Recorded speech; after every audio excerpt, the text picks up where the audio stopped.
Ladies and gentlemen, thank you so much for joining me on the Global Detection Adventures Radio podcast. This is a big day, a lot of big stuff coming in today. So what I want to do is I'm going to go ahead and we're going to just play the music in the background because there is so much going on. I can't really just, sit here and keep doing anything. I want to thank you first and foremost for coming in and listening to the podcast. There is a lot of stuff going on today. We got XP Gary coming into the show, and we're going to be talking about the brand new metal detector that they've got out on the market right now. And we're going to be talking with Kevin Whitmore as well. And both of them are going to be talking about the XP Orc. So we will see exactly how it is and exactly what it does. We'll also be talking about a couple other things as well. But first and foremost, I want to go ahead and give us some news and information. GDA is going through a big change in the next couple days. Be sure to keep your eye out for this one. Global Detection Adventures will cease to exist. That is correct. You actually just heard this from me. Global Detection Adventures will cease to exist. The newest thing that we are doing right now, we are starting brand new from scratch. This is going to be called the Global Discovery Adventures. We're concentrating on everything that is discovery, no matter what kind of metal detector you happen to use, where you happen to be, or what it is you discovered. We want to talk about it, and this is going to be a great way for us to do it. If you're in Australia and you're looking for gold, that'd be something that we'd really love to talk about. If you're diving, looking for treasures, that's another thing that we'd love to talk about. If you think that the pyramids were built by aliens, well, we might not want to talk with you, but you're welcome to come in and give us a chat. This is one of those things that is really good. We got some great guests coming up in the course of the next several months. Expect some guests from Oak Island coming in. There's some big news coming from them as well. People just like XP Gary coming on. We got the people, who were around when the Horde was found last Saturday, almost a week ago today. And they're going to be coming in and talking about everything that they saw as well. This is going to be a great show. We got a whole lot of big names coming in to talk with us. So make sure you come in and give us a talk and give us a listen every time we come live on the air. Now, what I want to do is I want to go ahead and introduce you to somebody who I know extremely well. He is probably the English representative for XP metal detectors out of the UK. Now he has been in touch with me for quite a while. He's a good friend of mine. We go back a couple years, but we want to talk with him and find out what's going on with the the ORX, and find out exactly what's going on. I want to introduce you guys to XP Gary out of the UK. How are you doing, Gary? Hey, Lance. I'm very good, thank you. And yourself? Doing a lot better. It's been a great month so far. Finally got the doctors okay to get back out and go hunting again, which is big news for me. Fantastic. Yeah, let's see some of those finds coming up, mate. I've still got my last silver coin sitting here in a case, and I'm just staring at it every time I come up and do the show. And got to go out and get me another one. Yeah, they're addictive, aren't they? Yeah, they I'm really having a bit are. of a dry run of silver at the moment. It's just not happening. Oh, really? Now, now I do want to talk with you. You got some big news. You were out digging at an event in Spain. How is that going? It was in Italy. It was San Marino in Italy. Oh, that's right. How did it? I think I got San Marino, and I was thinking Spain. I don't know what was going on. Yeah, it's easily done. Yeah, I think there might be a San Marino in Spain. Not sure. Most likely. Saint-Tropez, where's that? Yeah, brilliant. It was a real blast. It was great energy, lots of people just enjoying some wine and some food and just throwing a bit of detecting into the game. It was brilliant, really good. Oh, that's great. Now, how was it? How was the weather out there? Was everything just holding up really good for you while you were out on the hunt?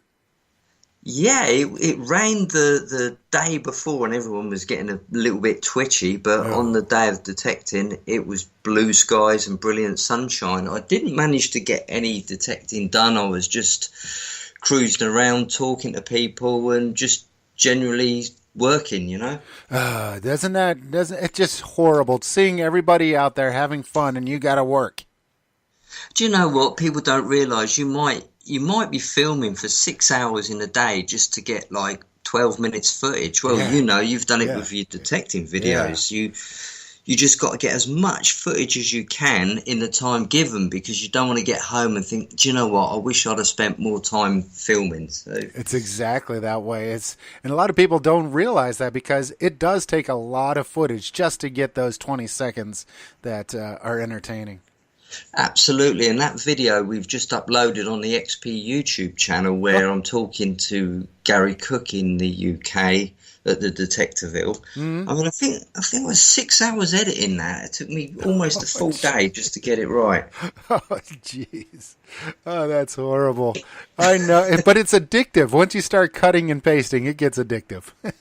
The trouble is what I'm finding now with editing 4K video, although my computer's quite a monster, when I turn the computer on, the National Grid phone me up and say, have you got a cannabis farm going? I say, no, it's my computer, which is sucking all the power. But, I mean, editing the 4K, I've got nine fans running on the computer, and I've also got a cold air fan blowing under the desk just to keep it all calm. People don't realise, you know, video editing, you just can't do it on your average computer. You really need something with a bit of guts to it. Yeah, I'm using a Mac for all my editing, and even on 4K, it really does. It pushes it to the very limits that it can run. It does get extremely hot by the end of the rendering process. Yeah, I think I'm going to go back to 1080p from now on. That's just too much. But anyway, let's talk about metal detectors. Yeah, let's find out now. How did it go out there in Spain? What kind of things were popping up out of the ground while you were out there? Don't know about Spain. It was Italy. Italy. Right. No, the whole thing about the Italian rallies and rallies across Spain, Italy, Portugal, detecting's not really allowed. So it's a token hunt. So the guys are bearing like hundreds of tokens on this small plot of land, and you've got to go out there and find 20 tokens in the quickest time possible. Once you've found your 20 tokens, you've got to sprint back to the check-in desk, have your tokens counted and have your time written down. And obviously the one who finds the 20 tokens in the fastest time is the winner. But this is just a small part of it. There's actually 9 rounds to this championship all over Italy. So the winner over the most points, shall I say, over the 9 rounds wins a massive, great trophy. I think it's about 4 or 5 foot tall. I don't know, but yeah.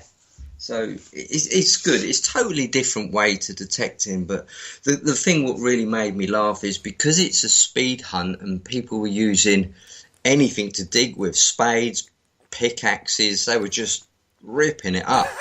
They didn't have time to fill the holes in. You know, on several occasions, I only got one on camera, but on several occasions there was guys competing against each other, and they've almost found their 20 tokens all at the same time, and they're all sprinting back to the check-in desk, and it's like the Battle of the Somme. There's open holes everywhere, and these people were just face planting. You know, it's dangerous but funny in the other sense. Yeah, that sounds like a lot of fun. I've never heard of some kind of speed metal detecting round like that. That does sound like a little bit of fun. Now you were out there representing XP out there, and exactly what kind of work besides filming were you actually doing out there other than filming? We already covered that enough.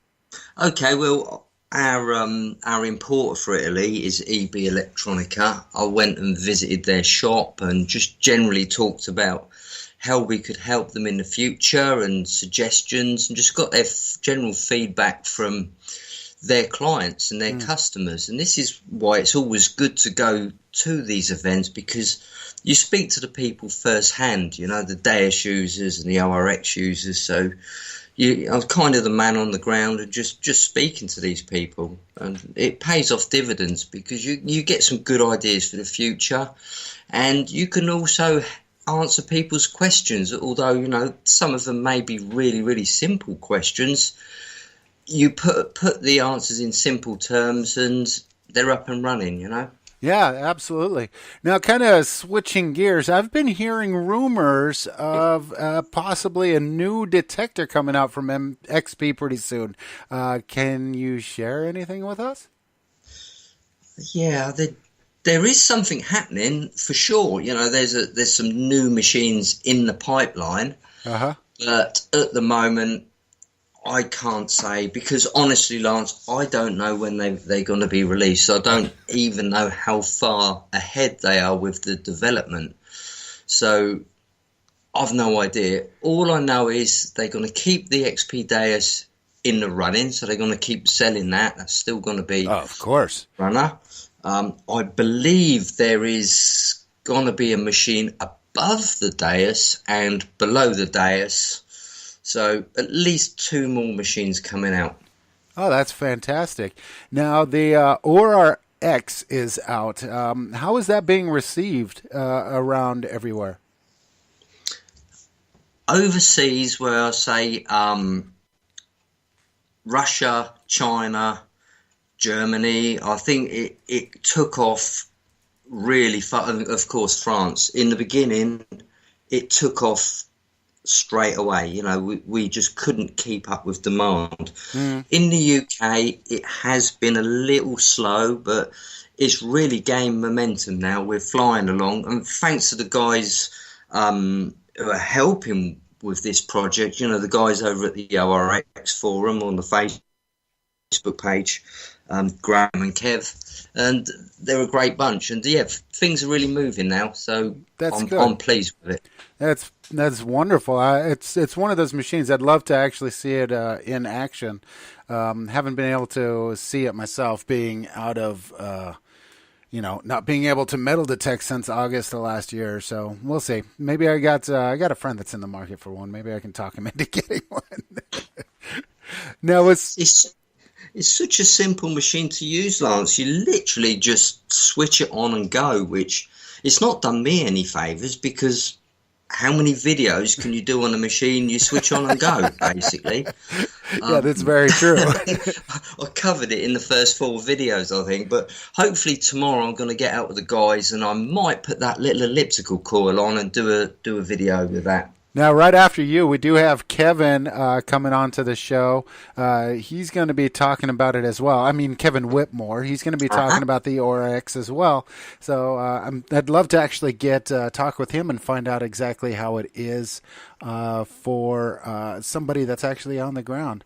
Now, with the Detectival coming and gone and everything that happened out there last weekend, did you see exactly what came up out of the ground while it was going on? Well, I was in Italy, and the way we done the video is I chopped backwards and forwards from Italy to Detectiveville, because Gary Cook was covering Detectiveville, I was covering Italy, and we were like chopping backwards and forwards and doing our pieces to camera. And then I got a phone call and he said, "My God, you're not going to believe this, man. The yellow stuff's coming up. There's 10 gold nobles." And you think, yeah, really? Come on, mate. I know you wanted to come to Italy, but there's no point winding me up. And he's like, no, seriously, it's happening. So, then it moved really, really quick. I think the last count, there was 10 gold coins and about 600-700 hammered coins. So it was on an estate, and I think the estate manager's security kind of said, yeah, no filming, guys. We want to keep this low key until we know exactly what we're doing. So I think some people managed to film it, but that's all I know. I suppose it'll all come out in the next few days exactly how many have been found once the museum's got hold of it and done their final count up. Yeah, it's one of those things. As far as I know, last time we did the live show was on Monday, and they were still digging it up. We had Peter from he was out there as well, and they were still digging it up straight out of the ground. And I think he told us there was between 500 and 600 at that point, and still going. Wow, what a find! Yeah, it definitely is. And being at such a big metal detecting detectable like that, it's a great thing. It is, and it just makes you think that us guys as detectorists, we're all out there, we're all doing exactly the same thing. We're swinging, we're digging, we're walking, and it's just pure luck. If the gods are smiling on you, It's that's your exactly. turn, buddy. You know? It's exactly what it is. It truly is. Yeah. So now the Rodney Cook Memorial. What can you tell us about that? And I want to keep mentioning it on the show and keep doing some plugs for it as well. We do have possibly a doctor coming on as well to talk about it from the cancer charity. But we'll find out more about that next week. We're still waiting on a reply on that. So what can you tell us about the Rodney Cook Memorial hunt? Do you know what, Lance? That is my highlight of the year. I'm really looking forward to that, Rodney Cook, because last year it was just a great sense of camaraderie. There was no machine bashing. There was no my machine's better than yours. It was just like the old days, you're out detecting. You had a detector, but that was purely a tool to use. It wasn't a status symbol like it tends to be at some of these big events.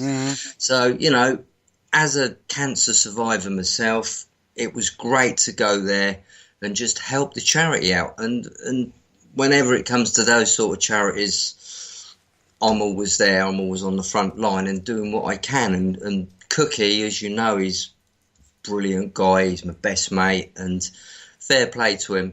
When he started talking about it, I thought, Gaz, do you realise how much work is involved with making a rally like this? Because we done the XP rally in 2016, and it took 6 months planning.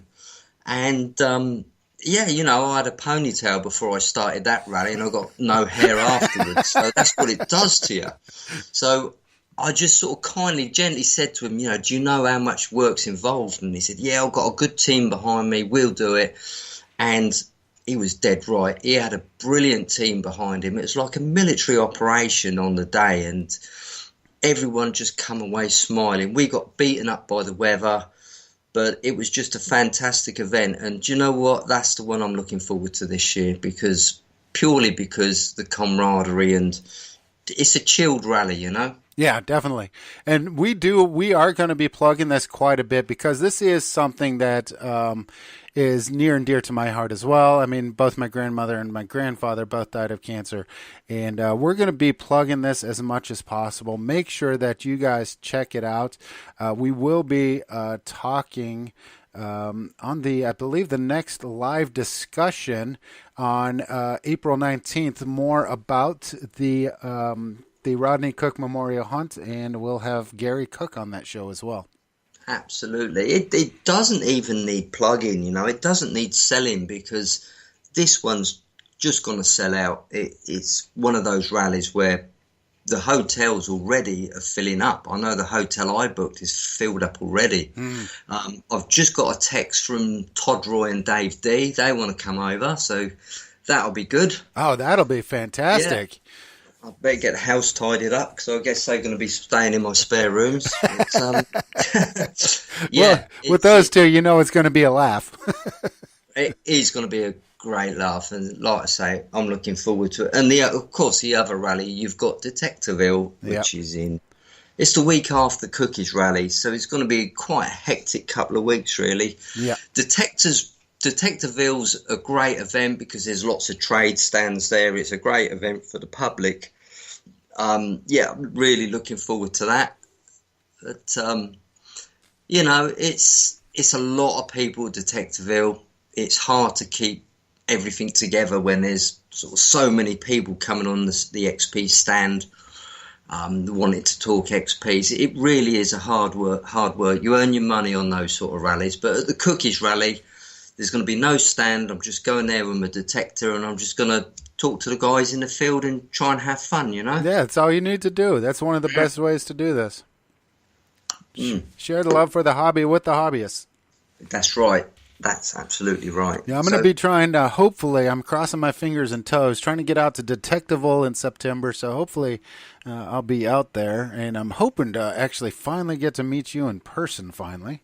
Oh, that'd be brilliant. That'd be brilliant. Unless you're in the Netherlands next week. I'm going to the Netherlands on an event next week. Yeah, unfortunately started a new job on last week, and so trying to get time off right now is kind of a pain. But loving the job, but just unfortunately don't have as much time as I used to have. That's the trouble with work, isn't it? Yeah. Yep. Working on my retirement, so hopefully I'll be able to do this on my own. If the knees hold up. Yeah, that's the problem. I have to retire because of the knees. Yeah. But anyway, yeah, that's going to be a really great hunt. Make sure you guys check it out. Where can they find out more information about the Rodney Cook Memorial? Facebook, really. Cookie's got his XP Adventures Facebook page. I think he's going to be posting on the XP Team USA pages, so he's floating around everywhere. I don't know if they've got a website up. I'll have to check, but there's plenty of ways to find out. Yeah, it's only just been announced, really. Yeah, just do a search on Facebook for Rodney Cook Memorial Charity, and you'll find the hunt right there, right on top. So it's a really be quick, guys. Now, what's going on with XP coming up this year? What kind of big events you guys got in the pipeline? Okay, I'm off to the Netherlands next week for a little event there, and I think I'm going to the Czech Republic in May. There's an event there. Cool. That's close by to me. Is it? Well, yeah, hop over. I might just. Yeah, now this Brexit's been postponed, and I'm having speech therapy next week. Should be able to travel overseas without too much problem. I was getting a bit nervous because you hear a lot of rumours about if Brexit happens, you're going to need special visas to travel. Yeah. And I'm thinking, do I book in rallies until we know what we're doing? It's a difficult one, but I think it's all a lot of scaremongering. So we'll see. Apparently, we're talking about going over to the USA this year as well. Oh, joy. To, one of the major events. I've got to speak to Dave and the guys about that. And possibly China.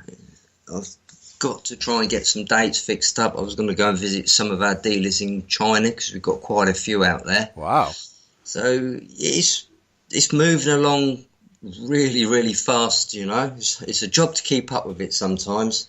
It definitely will be. Now, for those listeners that we have in the United States, if you don't know, there is the XP Team USA.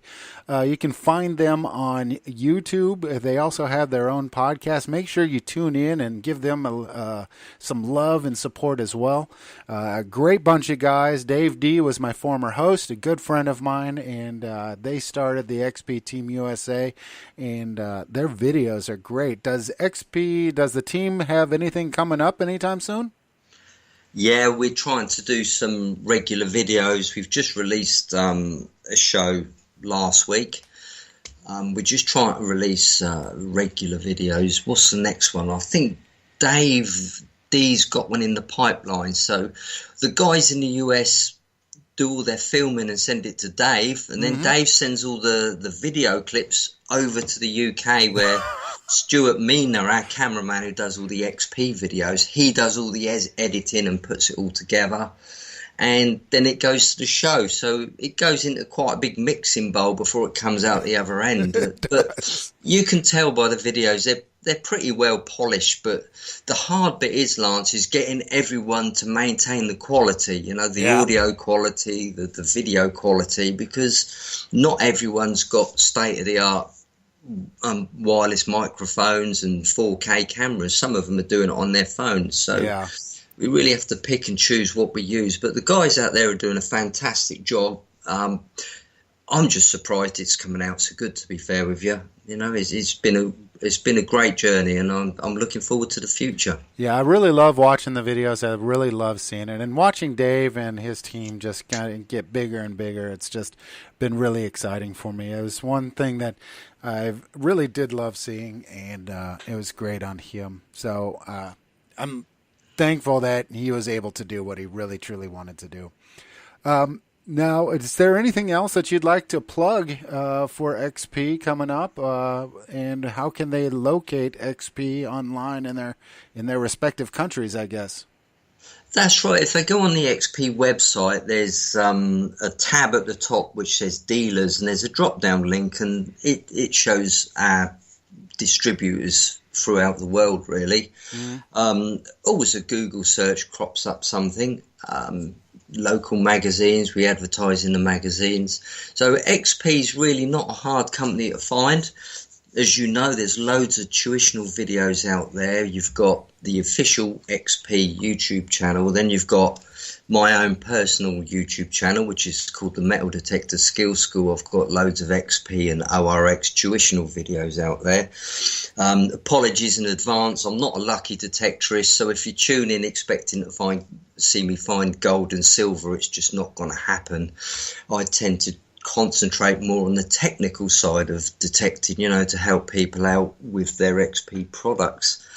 So we've got that going. Of course, we've got the USA show, which we try and keep the content on that, or we try and keep it freshened up regularly, so we change the formats on a regular basis just to keep it looking modern. So we're trying all different things at the moment, Lance, and it's working well. So if anyone's got any XP stories they want to send to me for the blog or the Facebook page, just drop me an email. It's gary@xpmetaldetectors.com. Yeah, that's fantastic. Now, definitely look for the dealers that are located next to you. Make sure that they're authorized dealers for the XP Deus or whatever XP machine that you want. And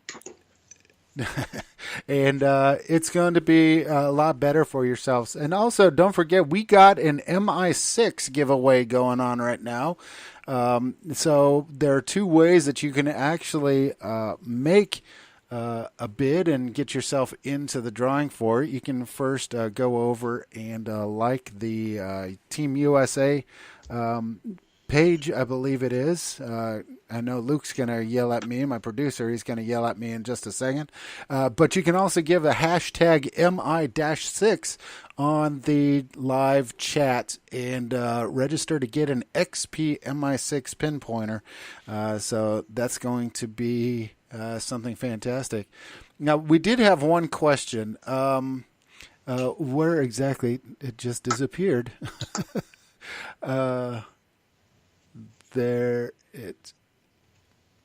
One of the guys was talking about when he was out metal detecting using the light version. The XP Deus loves Coke cans. I believe cans is what he's talking about. He says Coke in the light version. What can he do to avoid the bogus signals with, I guess, can slop? Yeah, I think, Lance, if he's referring to Coke, I'm pretty sure it's hot stone. The stone type, the coal. Comes up about 26. I wouldn't have thought he'd be referring to Coke cans or you stick up your nose. I'm pretty sure it'll be the rock. That's a really difficult one if you've got a Deus light set up, because you've got no visual identification there. No, the only real thing you can do is sort of discriminate it out. Coke comes in at about 26 on the ID range, but the trade-off with discriminating Coke out is there's a good chance you're going to miss small gold and small silver. So I'm afraid if you haven't got the target ID, as in the controller, that's going to be a real tough one to eliminate. Yeah, that's one of those things. Every time I've gotten Coke, I just always refer to them as hot rocks because they just always ding every time I go over them. But every time I hit the Coke over here, I'm always digging it up because it's one of those signals that by the tone itself. And when I use the XP Deus, and I know, Gary, that you really recommended this as well, use the tones. Don't rely so much on the VDI number when using the XP Deus. And that Coke really does give a really good signal. And so I'm always digging it up just in case. Well, my sonar program, which is the latest program, which I've put out there on videos, that's a really good program. And the reason why I know it's a really good program is because it hits hard on Coke. Now, Coke comes in at 26 on the target ID, around 26. Wet Coke comes in at all sorts of ranges, but 26 is your gold earrings, your little gold coins on edge, your little silver coins on edge. They can come in at as low as 26. So if you're going to reject 26 to eliminate Coke, just think what else you're missing. And a point you touched on a minute ago, Coke, hot rock, they're two totally different things. Coke is like a coal off the steam plows or whatever, and that's rejected using discrimination. Hot rock is a solid rock, it's a natural stone, and that can only be rejected using ground balance. So they're two totally different ends of the scale. And that's weird. I didn't actually even know that. See, I just learned something brand new today, and so I know the difference between Coke and hot rock now. I see. It's an easy one to sort of get confused with because we just refer to it as the same thing, but it's actually very, very different. If you're searching for gold in the gold fields in Australia or in the mountains, hot rock is all over the place. Wow. It's really difficult to get rid of it because you have to use a lower ground balance to combat the mineralized soil. And of course, that allows hot rock through. If you use your Deus on the factory preset settings, like 88 or 90, you wouldn't even know hot rock existed. But you start dropping it down around the 86, 85, you're going to know how much hot rock you got on your field. It gives a totally different sound to like a coin. Sometimes you get a signal and it almost reverses where the coils over the top of the target, it goes negative. You've probably had that a few times. You think, what's that all about? And that is actually the signal from hot rock. Yeah, that's actually really it's something brand new to me, and I'm really actually glad that I know that now. Now I know what I'm looking at because I get that so many times when I'm digging holes, and I just can't find that one thing that I'm looking for. Yeah. Now I know. So this is why we say to people, look, if you don't fully understand ground balance and if your soil conditions don't warrant ground balance, don't go below 88 because you're just going to be introducing hot rocks. You're going to make the coil too hot. It's going to be firing off all the time. So, I just keep saying about this ground balance because I keep seeing people messing it up, getting it wrong. And you don't need to really lower the ground balance when you're searching inland in the UK. Overseas maybe when you've got really highly mineralized ground, but most of the time inland you don't need to touch it, and that's why the factory presets 88 to 90. And that does work for me over here with the XP Deus. When I'm using the Rudis, I do have to ground balance because we are extremely high mineralization in the ground, but the 88 to 90 on the XP Deus does work extremely well for me over here in Germany. Yeah, does the mineralization bar go up on your ground? Yeah, it does. It does, but it's never been high enough where I've had to rebalance the whole thing. Right. I just leave it right on those settings, and I can just keep going. Yeah. Different machines require a different ground balance setting because they're all set up differently. There's not one generic way to set up a metal detector. It's just the Deus has got a really fine ground balance adjustment, and you kind of need to understand ground balance pretty well before you can start playing with it. Although if you're in program number 10 Goldfield or the ORX programs 1 or 2, which is the gold program as well, you need to get a ground balance with those programs, which you just pump the coil a couple of times and press the pinpoint button while it's ground grabbed it, and you're off. But conventional discrimination modes, personally, I don't go below 88 on the ground balance. Okay. All right. I think there's no other questions coming. Oh, Mike Jones just came on. How do you overcome mineralization, especially on beaches where we get loads of coke dust and lumps? The beaches, the dry sand is not really a big problem. You can use your conventional discrimination modes or search modes on that. But when you're on the wet sand, once again, wet sand gives a target ID of around 26, which is kind of near your coke again. So you have to use a wet sand ground balance mode. So if you go into GB and scroll down, it says beach, yes or no. So if you're on the wet sand, just hit the yes button, and that changes the ground balance parameters on the beach. But black sand, that's a totally different thing. That's really highly mineralized, and that's a tough cookie to detect on. Oh, well. Just if you're on the wet sand, just make sure you've got the beach enabled. Or on the ORX, just press and hold the hashtag button on the top right, and you'll see salt come up, which is the wet beach setting. Well, there we go. All right. I hope that works for you guys. I'm going to, Gary, thank you so much for coming on the show. It's always a pleasure having you on. I love bringing you on. Definitely going to have you on a couple more times before we actually get over to the charity event, and we'll be talking again.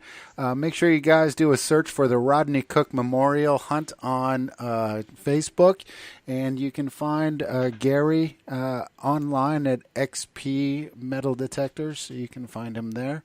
And what was the website to actually find the videos? You know, the school. Oh, the XP Metal Detector Skill School, which is my own channel, which is Gardansolin. It's GARDANSOLYN. Or it'll be a lot easier just to Google Metal Detector Skill School, and they'll come up. There you go. I know I learned most everything that I know from Gary himself right on there. So head on over and check out the XP Skill School, and it'll be something great for you. Yeah, new video went up a couple of hours ago, which is on the Deus reactivity. Oh, awesome. I'll definitely be checking that out, especially since I got to get all my stuff back up and running again. That's right. Yeah. All right, Gary, as always, it's been a pleasure having you on to the show, and we'll definitely be talking to you again really soon prior to the memorial coming up.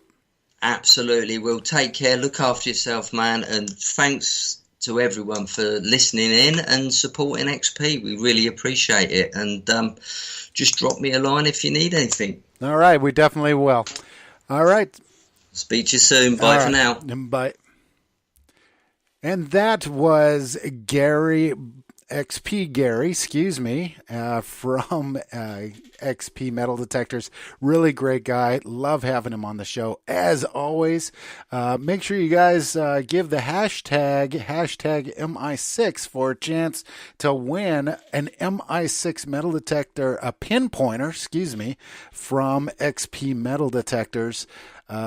So we will definitely be giving that out today. I'm waiting on producer Luke to give me the name of the winner. It will be announced, and we are going to be moving forward. I'm going to be bringing in Kevin Whitmore in just a second. I want you to know about him.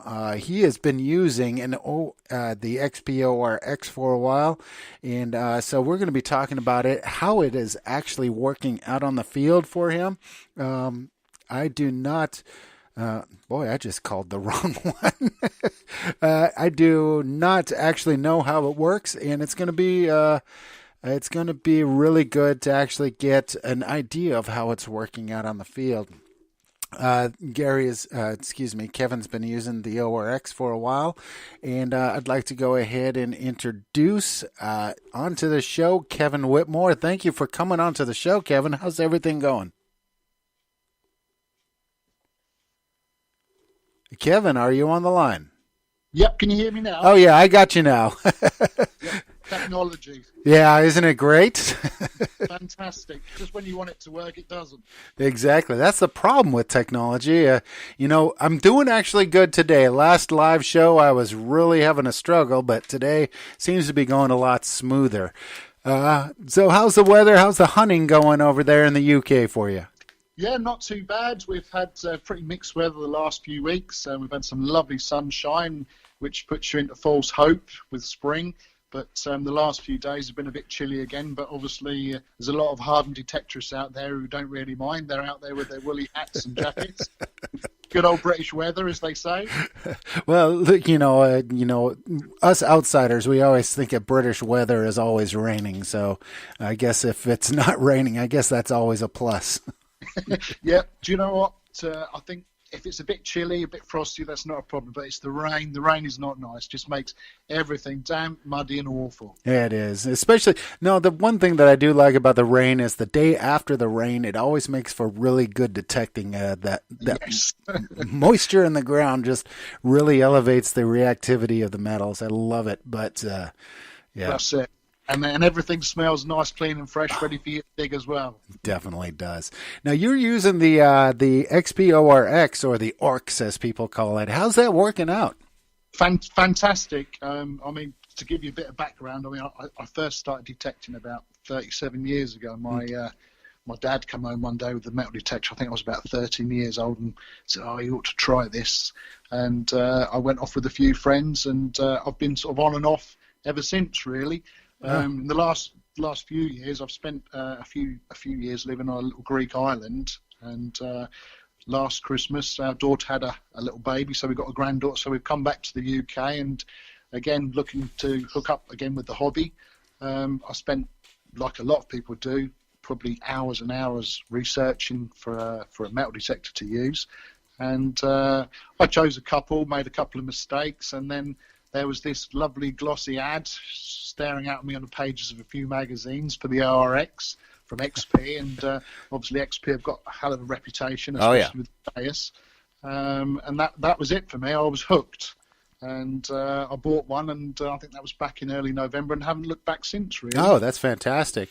Now, we just had Gary B on, and he says it's basically a turn on and go machine. Is that accurate? That is basically it. I mean, to be honest with you, I looked at the Deus, and I like to be a little bit different. And obviously the Deus has been out for a long time, very, very capable machine, and it's got a hell of a following. And for myself, I just thought of it like XP wouldn't bring a machine out that is obviously not going to be up to scratch today. There's a lot of technology out there now. And I just thought, you know what? I'm sure that's going to have some of the Deus finer points in it, and lo and behold, it certainly has. But it's from my point of view, I suppose, in layman's terms, it's a simplified Deus. And my brain's older; it doesn't work so fast. It has worked out a treat, as Gary said. It's got 4 factory presets, 2 of them straight from the Deus, and proven programs. It makes life easier. But it is a tweakable machine, very simply tweakable and understandably tweakable, which I think makes a difference, because there's a lot of guys who only get to detect every few weeks or at the weekends, and they need, it's nice to be able to learn slowly with a machine that allows you to learn slowly, and I believe the RX allows you to do that. Yeah. Now, once you pick that up, what about any other machines? What other experience have you had on other machines? And that really shows you that the ORX has really exceeded every one of them. I used to use a good old British make, which I had several of them over the years. I always thought they were a little bit behind with the technology, but very capable machines. And as I said, the XP technology is there with the wireless, and the weight of the thing. It's just like waving a wand around. It really is. And it is slightly lighter than the Deus, because it's got a new preformed plastic stem that they've produced, which has shaved a few ounces off it. I mean, it's certainly not heavy at all. And I have noticed we've got quite a lot of older guys in our group who have suffered over the years with their shoulders and arms and backs, and they find it quite refreshing to use. No fatigue at all, and you can go out all day. Yeah, that's always been one of the pluses for the Deus that I really like. It is an extremely light machine, and that's really good for me and my upper back problems. But you could swing it all day. It is that light. I mean, I think it's 2.4 pounds is what it was. Yes, yeah. It's a very, very light machine, you've done it all day, so you know what it's like. I mean, when I used to take my old machine out, you certainly knew you'd been doing it all day the next day. But with the ORX, no problem at all. Yeah, that's fantastic. Now, the settings on it, what kind of settings does the ORX actually have set up in it? Okay, well, it comes with 4 factory presets, two gold programs. Mm-hmm. I don't know if you're aware, but it has been marketed, and it is marketed as a gold machine as well, because obviously in a lot of other countries there's a lot of prospecting going on. Yeah. But it has 2 coin programs, Coin Fast and Coin Deep, which are from the Deus. Coin Deep does exactly what it says. Coin Fast for more for iron infested areas. I found that Coin Deep and upping the sensitivity, it does make it quite lively and sparky, but it tells a story. If I get my headphones on and I get in the field or wherever I'm detecting, and you can hear everything, and it is fantastic if you get tuned into it. It's not for everybody, not for the faint-hearted, certainly. All the noises going on, but it is great, and I love it. And my fines rate shot up when I got the ORX. Wow. I'm not saying it's the best machine out there in the world, because I don't know which one is, but I'm suited to it, and it suits me, and it works for me, and I think there's a lot to be said for that. And that's how it works for me. Yeah, that's great. Just had the Divi detector us. He says that he's been having great finds since he switched to the RX as well, especially when he's using the deep default settings. Oh yes, no, he's actually on our group. Yeah, he does some fantastic videos, and he's having great success with it. I have as well. I've found things that I dreamed of before. Recently, a lovely Viking stirrup mount. I love finding Viking artifacts, and it was amazing for several reasons. I took it to the local flow officer, and he noted it as quite unusual. So that, to me, is quite interesting. I've got a pasture where I detect a lot, and it's turned up everything from Roman, Saxon, medieval, right up to Georgian. So it's great for me. It's just around the corner as well. But the Viking stuff I love. Okay, I'm packing my bag. I'm going to be over there in about 2 hours. So secret location, of course. Now, what is it? Where was I? If you had to pick a couple things, what are the top things that make you like the ORX the most? Do you know what? I think the way its compactness, first of all, and the technology and the ability. It's just literally, as Gary said, I can turn it on, press one button, and the wireless headphones are on.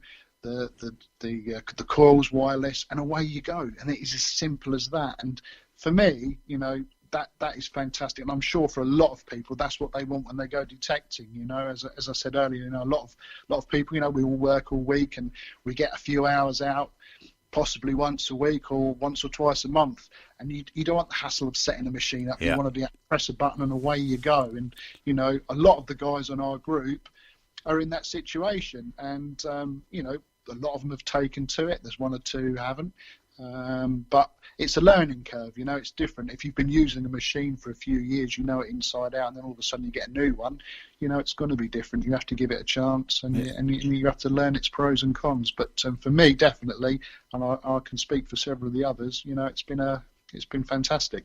Yeah, it's one of those things. That's why I love the XP Deus. Once I got it set up and it was saving my settings, I was just able to pick it up and go out. But it did take me about 3 months to learn the machine. Yeah. And it sounds like the ORX is the exact same thing, except for the 3-month learning curve. Yeah, no, it's much simpler, and it works better with my brain, Lance. Definitely. Now, you run the XPORX UK group on Facebook. How did that come about? To be honest with you again, Lance, I think I mentioned I got my machine back in November, and I bought it after I saw the lovely ad, and I just, as I said, I've been reading about XP, etc., etc. But the first thing I realised was there was nothing written about it because it was a new machine, and I did struggle to find information. There was one or two pages from I think they were Polish and Russian. Of course, not an easy language to understand. I could watch the moving pictures; they were great. So after Christmas, I thought, do you know what? I'm going to start a Facebook group. I've never done it before. I've got a little bit of time to spare, and I sort of started it off. A couple of people joined straight away, and it's sort of grown slowly. Very friendly group. I think we've got about 255 members today. It seems to have grown quite quickly in the last week. I think that might have something to do with Detective Hill, as it's certainly created a bit more interest in the hobby. And there's a lot of people interested in the ORX as well. I'm not saying there's 255 users of the ORX. There's a lot of people who are interested in it and want to see what it does. Yeah. And I'm sure Lance, everybody's looking for that golden machine that's going to find them that special find. Yeah, it took me 4 machines before I got to the Deus and the Rudis, and I'm loving where I'm at, so I don't think I'm going to be moving on. No, and I probably won't. I mean, I suppose for me, I'm loving it. I hope in my heart of hearts that XP perhaps will be doing some upgrades for it, some updates. They do it for the Deus. I'm sure there is facility to do it. Never say never. I'm sure there will be. They'll keep us waiting, but when it comes out, it'll be good. But otherwise, perhaps later on, I may progress to a Deus. I don't know. But at the moment, I'm certainly very happy with the RX, and there's a lot of people who are, and it's creating a lot of interest. And I did hear today, funnily enough, that a lot of the dealers were out of stock, which tells me it has been very popular. Yeah, it definitely has. Gary did mention that it has been extremely popular. It's really picking up in the UK, he said, lately. And, yes, it definitely 100%. The DVD Tetris you mentioned earlier, I mean, he does some fantastic videos, and now I've noticed there are 1 or 2 people using the ORX, and they've getting quite a following. And as I said, from my point of view, we want to pop out on a field if we get a chance once a week, twice a month, or whatever, and to be able to just flick the ORX on and away you go. Yeah, fantastic. But it does give you that little option of tweaking it yourself, but and then saving the programs as well. There's 2 slots where you can save your tweaked programs, which is nice. It makes it a bit more personal for you. Yeah, exactly. That's what I like about the Deus as well. I got my own personal program. I got the GDA mode on there, and that's the one I usually go with. Just to let everybody know, producer Luke has just announced the competition is closed. That means we are going to be choosing the lucky winner of the XP MI6 real soon. As soon as he sends me the name, that's going into a randomizer, and that's going to be coming out really soon. As soon as he sends me that name, I'm going to be announcing it on the show. So good luck to everybody. And just add, I got an MI6 pinpoint myself a few weeks ago. Absolutely game changer as well. Yeah, that's what I heard. Now, that's a good question now that you bring that up. The MI6, is there a connectivity between the MI6 and the ORX? Yep. With the MI6, yep. Obviously, you turn it on, same as the Deus. It switches your audio off on the ORX, which is fantastic. And again, you can set it up using your remote. Very, very handy. I used to have what do you call them? I think people call them the orange carrot. The Garrett carrot. That's it. And the interference I used to get with my RX it wasn't a major problem, but it was there. But since I've had the MI6, fantastic. You turn it on, the RX remote goes off, and away you go. It's absolutely fantastic. A great addition. And I noticed the other day, I think it was LP advertised the new holder that I think XP are bringing out that attaches to the RX that you can put your MI6 pinpointer on as well. Yeah, that's something I'm really excited for. The MI6 is something I really do want to get myself as well. Yeah. You must get one, Lance. Yeah, I actually just broke down and ended up buying the cheapest one I could recently. I wish I could actually put my name in for the drawing this week, but You sure? Are you sure you haven't? No, I can't. Gary. Producer Luke is making sure I do not put my name in. That's why I have changed my name to Scotty B. Divvy Detectorist Mark Johnson. Excellent. But yeah, we're going to be announcing the winner in 5 minutes. Just let everybody know, 5 minutes we're going to be announcing the winner. Now, we did have a question. Who was it? It was Marky. Lukey Boy wanted to know what was the most interesting find that you've got to date. Well, to be honest with you, not everybody's thing, but I found a lovely Viking stirrup mount a few months ago. It's come back 1,050 to 1,100. Very unusual. Wow.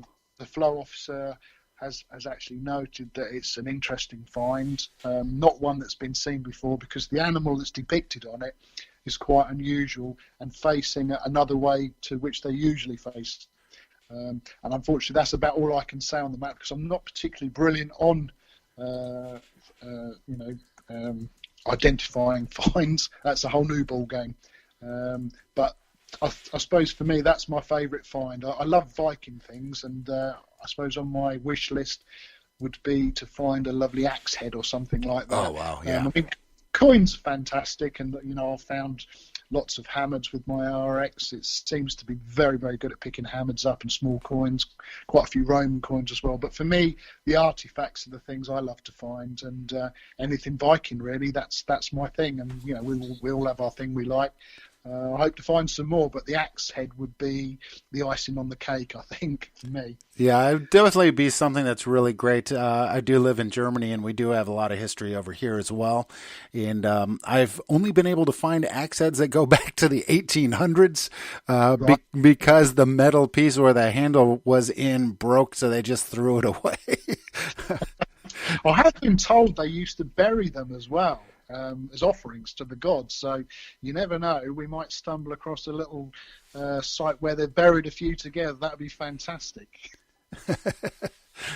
Now, this spring detectival that just happened, did you see any of the news of the hoard that was found out there? I do mention this quite a bit, but Oh yeah, I mean it was, it's phenomenal. I mean I think it's absolutely fantastic for the hobby, and to be one of those guys who found it. I was watching it live, and there was a lot of people reporting on it, and it makes the hair stand up on your neck. If you love the hobby like I do, I really do love it. I mean, it is my hobby. There's nothing else. I'm not interested in football or anything like that. Detecting is my thing, and artifacts. But to have been there to witness it, you sort of like live it through the guys who are expressing themselves on the videos, and the people who are videoing it as well. The excitement, you can feel it. It's fantastic. Yeah. And it was all over the internet that weekend, and it is absolutely fantastic. And it's nice for us mere mortals as well, because it just proves that there's plenty more out there to find, and you just never know what's going to turn up next. Yeah, you'd never do. And Scotty, we had Scott Dubé was out there last weekend, and he shared a video just recently. I need to get that onto the GDA website, but really beautiful, just seeing it from the different angles and seeing them just tearing up the ground, getting these out of there, seeing the pieces of the pottery and the golden, what are they called? The gold... Nobles. See, I don't know British. I don't know UK currency that well. To be honest with you, Lance, like I say, it's a whole new thing. The identifying the finds, and there's some very clever people out there. We're very lucky. I belong to a club, and we used to have a flow officer. He's the find liaison officer for the local council. Yeah. He very kindly helps us identify. If somebody finds something, they want to know what it is, he will identify. But I think anything gold you find is, and an old gold has got that lovely colour to it. It's not like modern gold that's sort of like a bit, do you know what I mean, bright and sparkly. The old gold's proper dark, yellowy. It must be absolutely fantastic to pull something out of the ground that's been in there, that long. And another thing, Lance, as well, I'm sure you probably thought this. It always makes me wonder how it got there. Yeah. Who put it there? Who was the person who buried all those coins? That's my favorite. That's my favorite part of this hobby. I love the story, the hows, the whys. Yes. That's my oldest. My best one was a medieval pendant from the times of the Crusades. So wow. It had actually the skull and crossbones from the Crusaders on the bottom of it. And it just made me wonder how it ended up in this field that I ended up digging it up 1,000. I think it was just under 1,000 years, 900 years, something like that later. Love finding these kind of things, and then I start thinking about how it got there. Or I did a story on one of Scott Dubé's finds and made an entire podcast out of it and talked about how that coin ended up there from the time of the Roman age. It's just amazing. I love it. Yeah, no, that for me is such a big part of it, and that is what interested me in the hobby to start with. Archaeology and history and stuff like that. It is so amazing, and I don't know if you ever got to watch the series we had over here called The Detectorists. Oh yeah. See that when he said we're the closest thing to time travelers. Yeah. We dig things up. It does make me smile, but it's true, really. It is amazing, and there must be so much more to be discovered.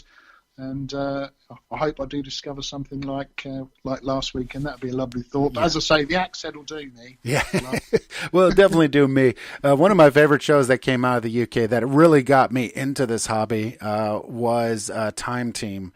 And, yes. And I love watching that, and I think that's what actually originally got me into this, other than my military background. PTSD is actually what got me out there. I suffer from problems from the war, and this has actually really helped me out a whole lot. And Time Team was one of those shows that I just really loved watching and seeing the history, and then they talk about how it was at those times. It just makes your brain really wrap around everything. Doesn't it? Yep. It is. I mean, even my wife, when I started back in the hobby, when I come back home, she wants to know what I found, and has truly got an interest in it as well. So much so that we now, when we do get a chance, we go off to look at exhibitions and things. We went to one recently at where was it? Norwich Castle. They had a big Viking exhibition weekend on there, and they were exhibiting some of the hoards that have been found over the years, the silver hoards and the jewellery and stuff. And it is absolutely phenomenal. It really is. And I think if I had my time again, I'm 53 now, and I've been in the building trade and the motor trade. But I think if I was young again and I had the choice, I might be an archaeologist. You're only 5 years older than me, so you're still young. Don't make me feel old too. Thank you. No, that is it. The history part of it is just as important as going out with the detect, and knowing why, hows, and the ifs, and what it's doing there. And going back to the pasture that I detect on, it just amazes me that all these different eras come up in the same spot. Within 100 meters of each other, Roman, Viking, Saxon, medieval, Georgian. It is amazing, and it just makes you wonder why. And I still really don't know. Yeah. Has the dirt been put there from somewhere else? I live on a farm, so that could have happened. You just don't know.